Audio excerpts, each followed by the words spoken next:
Well, good morning, everybody. Good morning. Good morning. Welcome to Lasdon Park. I'm George Latimer, Westchester County Executive, and we're here today to give honor to those who have served us in time of war, and those that we're honoring are man's best friends, those who have fought alongside of men in difficult situations. And we have one of those heroes with us today who we're going to introduce in a few minutes. And we're here because we are announcing the dedication of an area that will be set aside to honor those animals that have served alongside military men and women and done their duty for the country, in some cases paid a price, some an ultimate price, and we want to make sure that the recognition of their deeds continue as the years go forward. Here at Lasdon Park, we have made this our Westchester County Veterans Museum to honor all types of veterans, and now our four-legged veterans will join that level of recognition. In a few seconds, I'm going to invite Jim Maisano, who is our Director of Consumer Protection, but played a special role in this day today, to say a few words. Ron Tochi, who heads our Veterans Affairs. Kathy O'Connor, our Commissioner of Parks, Recreation, and Conservation. John Connolly, who's an Iraqi war veteran, and he is the partner of this magnificent dog, Nero, who served our country and has the scars of battle to show. And also an opportunity to take any of the media questions. I'm sure the most interesting story is not what I have to say, but when we're finished here, I'm sure that you'll want to talk to Mr. Connolly and get some shots of Nero, who's really our hero in person today. Here at Lasdon Park, we are implementing an idea that came from a conversation that began with Jim Maisano. Jim and I served together in the Westchester County Legislature. We're of different political parties, but we have similar thoughts about issues. And when Jim approached me on the idea of having an area to recognize those dogs that have served us in the military, it immediately struck a positive chord. Jim is a Marine. I'm told that Marines are never retired. They're always Marines forever.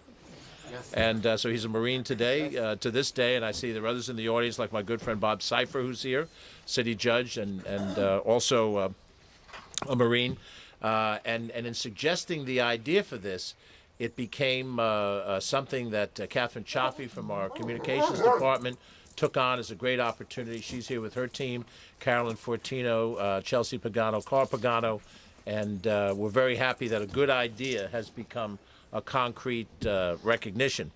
The memorial that will be here has already been jump-started by a donation of $30,000 from the Friends of Lasdon. And I must tell you, we've had some conversations with the men and the women who are involved specifically to raise and contribute money to the running of this park. So many of the improvements here at Lasdon came from the Friends group, as well as from the family that donated the land to and the house originally to us. We could not do here at Lasdon the things we'd like to do if it weren't for the Friends, and this is one more example of that great generosity. And one of the major donors to that effort, the Nelsons, Mr. and Mrs. Nelson, are here with us today. We appreciate their generosity.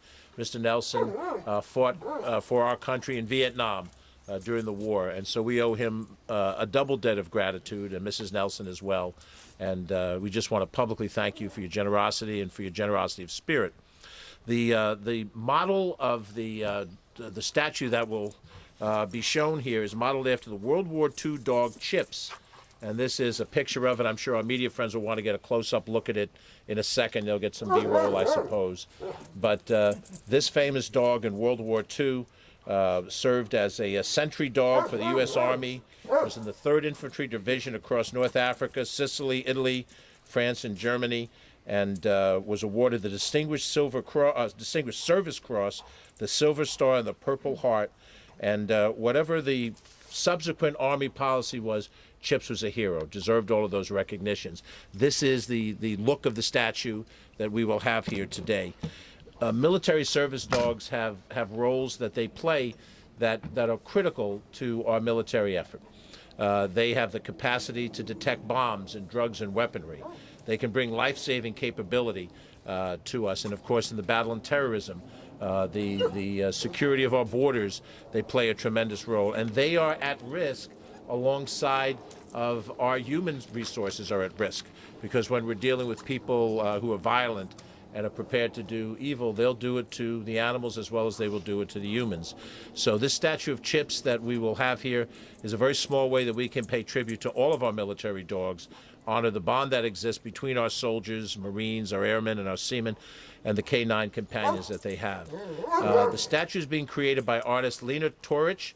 It's a sculptor who's had really terrific pieces on display around the country for military and police personnel. The unveiling date is set for June 22nd.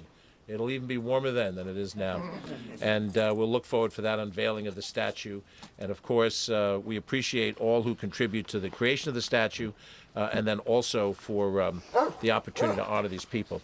So since this began with an idea from Jim Maisano, I want Jim to come over, share a few words, and really want to show appreciation for him having the thought about this. You know, sometimes you see things, you just let it pass. Jim didn't do that. He went further with it, and this is in many ways a tribute to him more than it is to any of us in the government proper. Jim Maisano. Thank you, George. Thanks so much.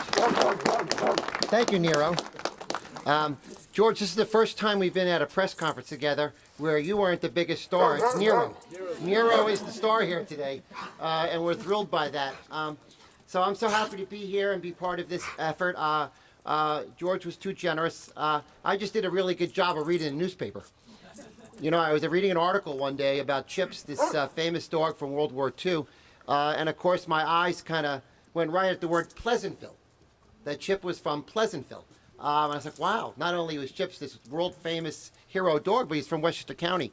So then I kind of read the article a little more carefully, and I passed it on to George and the communications team, and here we are today. But, you know, I think, first of all, just so you all know, I'm a dog nut. My family is a pet rescue family or a foster home for dogs. I just was saying that we probably fostered 75 dogs in my life. So my whole family is committed to dogs. We love dogs like Nero and many others, and I have 2 now that I love. And so my whole life I'm a dog lover, but actually when I served in the Marine Corps, I actually did work with dogs. I was in a unit called Landing Support Specialists. Bob might remember us back in his day. We were known as Shore Party. We always said there's no party like Shore Party. The Red Patch. Yeah, the Red Patchers and the Marines. But the reason we had dogs attached to our unit, so Landing Support Specialist is the unit in the Marine Corps in charge of invading a beach. And the dogs would come in with us in organizing the beach before an invasion to sniff for landmines. That was their role, and they were attached to us, and they would come with us on operations. And I have to tell you, they not only were they heroes, but they really kind of made the whole unit very happy to have them as guests. We loved having the dogs with us, and they're such incredible heroes. You know, the one thing that I certainly was pretty not impressed isn't even enough to say, like in awe of those dogs that were involved in 9/11. Remember the dogs at the rescue site? It was incredible what those dogs did. Some of them ended up getting sick from it too. So wherever we are, as human beings, dogs have been with us for 5,000 years, and in the military, they play a key role. And I think this statue is going to be wonderful. I'm so excited it's going to be here in Lasdon Park, this beautiful park in Westchester County. Thank you, George. Thank you, Westchester County. Thank you, Kathy, Ron. Thank you, everybody. I think this is going to be something that every single person in Westchester is going to enjoy and be proud of, to have this statue at this park. And Nero, keep up the good work.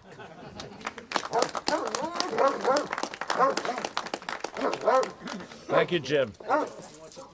Next, next we have our head of Veterans Affairs, also a veteran, served during the Vietnam years, 82nd Airborne, I think it was, Ron Tochi, our Director of Veterans Affairs. Thanks, George. That's right. You know, this is really a special day. People go through their life, you know, the hectic schedules and so on, and we take for granted a lot of the special gifts that are around us constantly, and we really don't focus.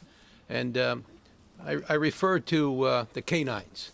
I mean, so many people are blessed that are dog people that have had the opportunity to live with a canine and develop that special bond.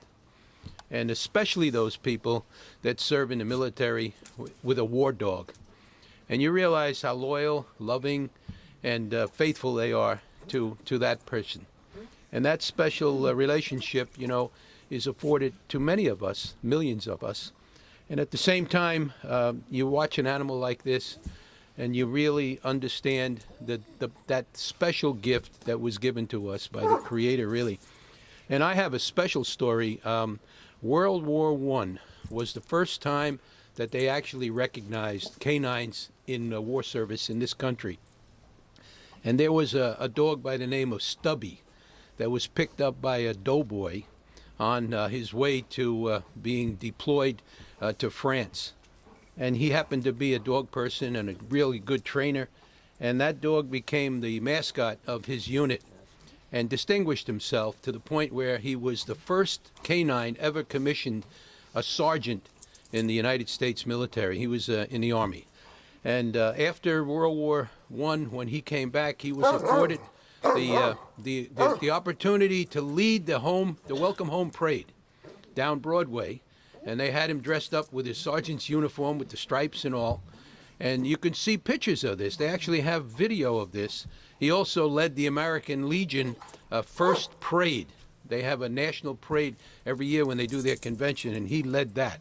So that was the beginning. And my family goes back to World War I. My granddad had a St. Bernard that he gave to my uncle and my dad, and the dog was so bright that he realized when the Red Cross was asking for dogs that this dog would be special. So the kids, which were only about 8 or 9 years old, they were saddened, but at the same time, the dog was volunteered to the Red Cross. He went into battle, and at that particular time, they were using mustard gas. And if a unit got gassed, they would, discharge them honorably. And what happened was the dog came home the same way.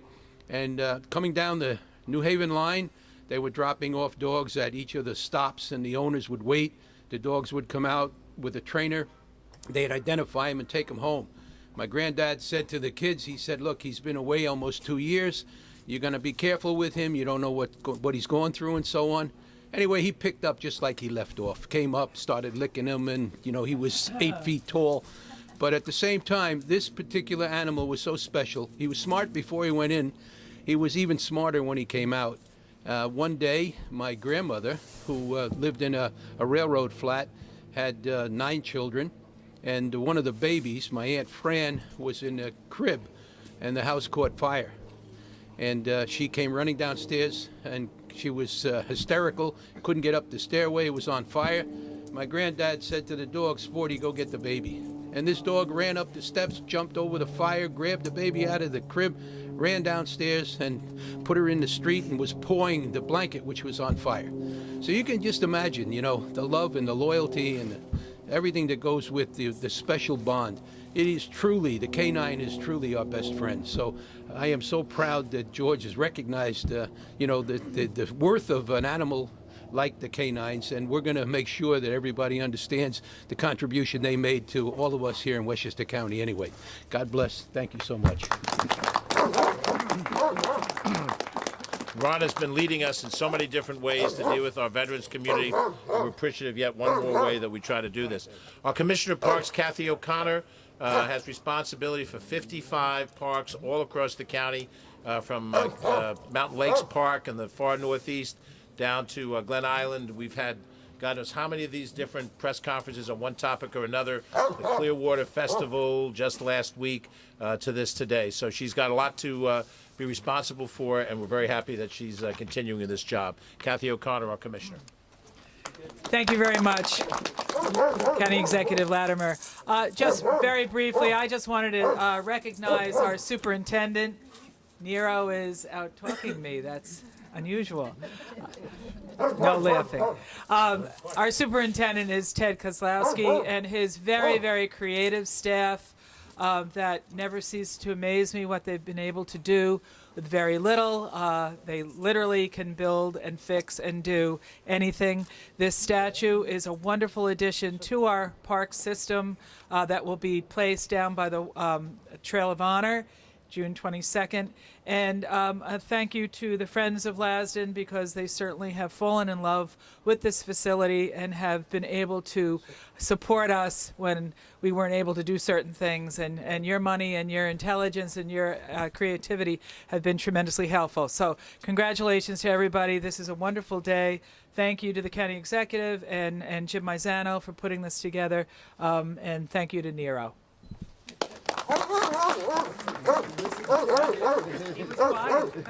Nero is the star of the show, but I'm still going to bring up Ted Kozlowski, who heads our Lasdon operation. In addition to any comments he wants to make, he'll probably want to introduce some of the folks who are here from the Lasdon crew, and then also introduce leadership at the Friends of the Lasdon. Thank you, Ted. Thank you, everybody. I'll be very brief, but most of the folks in this bright green, and Gigi in pink, and Carol over there with the camera, these are the folks I want to thank. They put up with me all the time, but they pull this off time and time again.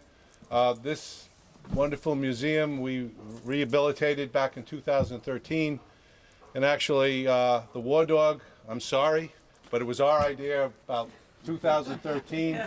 Carol and Mark Tulf, they both came to me and said, we need a War Dog Memorial here. It was going to be a horse, but then we went back to a dog, went back and forth. We had this whole game plan and we shelved it because the political climate wasn't favorable. And then we were blessed to have a new county executive, George Latimer, who saw that and let us run with the ball, and we thank you, and I thank the commissioner. Carol and I and Mark went to the Friends of Lasdon once again, to Michael Katz over here. He has a big heart and a generous checkbook for the veterans. He said, go for it. They gave us the financial support because you have to spend money to make money. And we far exceeded the $30,000 goal that we had set. We did it with firewood. We had my wife selling raffle tickets at the tiki bar, at the concerts, the train shows, my crazy staff and me. We did it. I'm very proud of it. I'm very proud of the staff, and I'm very pleased and honored that we're doing this. I want to recognize the Nelsons. I also want to recognize Bill O'Connor. Where are you, Bill? He is an actual War Dog sentry from the U.S. Army. Of course, my good friend John Connolly and wonderful Nero here, who takes the show. So thank you very, very much for being here, and God bless. Thank you.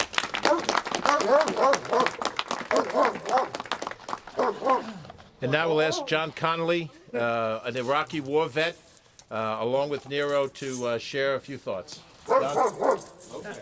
Be good, Nero. I want to say a few words here, buddy. Come on. It's an honor and a privilege to be here today and to see the fruition of this monument for military working dogs.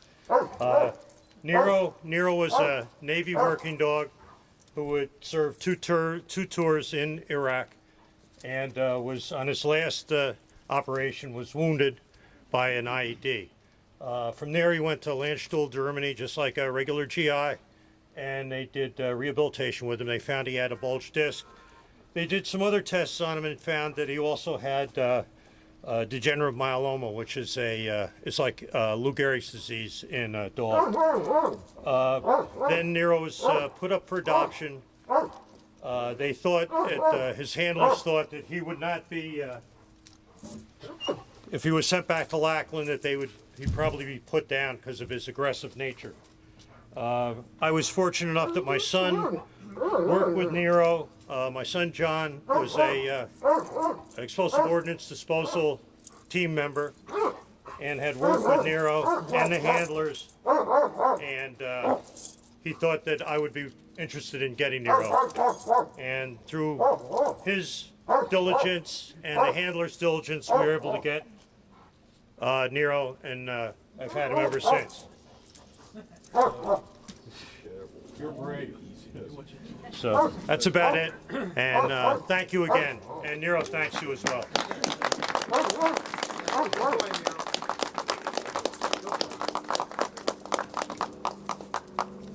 Well, we're going to bring our prepared comments to a close, and then invite our press friends to have one-on-one conversations, we assume, with John and Nero, but with any of our guests here, from the Friends of Lasdon to our other folks. Let me just say that yesterday, I was at a very different event in this county, almost in the exact opposite end of the corner in Yonkers. Chelsea Pagano was with me at the time. And we heard another vet talk about his experience, a gentleman by the name of Alan Moskin. And he was a young GI at the end, during the tail stages of World War II, who was in Germany and then was one of many to liberate concentration camps. And the story he told yesterday would bring tears to your eyes. We were all moved by it beyond words, what he saw when they went into those concentration camps. And the only linkage that I feel today with this story and that story is that we are flawed people. We're a flawed country and a flawed everything. We're human beings. We're not meant to be perfect. But this is fundamentally a good country. This is fundamentally a country made up of people, whatever our backgrounds are, however we may disagree in one way or another, who fundamentally want good things. And that story yesterday and this story today is about that same fundamental goodness. And whether we can reach it every day of our lives or not, perhaps it's impossible, but we have to try. And when we see the story of Nero and John and what happened there, just as we hear the story from yesterday, which you didn't have the privilege to hear as I did and as Chelsea did, that is what we build on. We build on working together, whatever our philosophical differences are. And we recognize people when they do things that are good. And we're so good a country that we recognize our animal friends as well. That is what is right. That's why we're here today. That's why this statue is going to be built. And whoever walks into this park in the years to come, long after all of us are gone, they'll see something that reminds them that this country recognizes sacrifice when it sees it. Thank you all for coming. Go over and say hello to Nero, probably from a bit of a distance, but go over and say hello to Nero. Thank you all very much for coming. Thank you, John.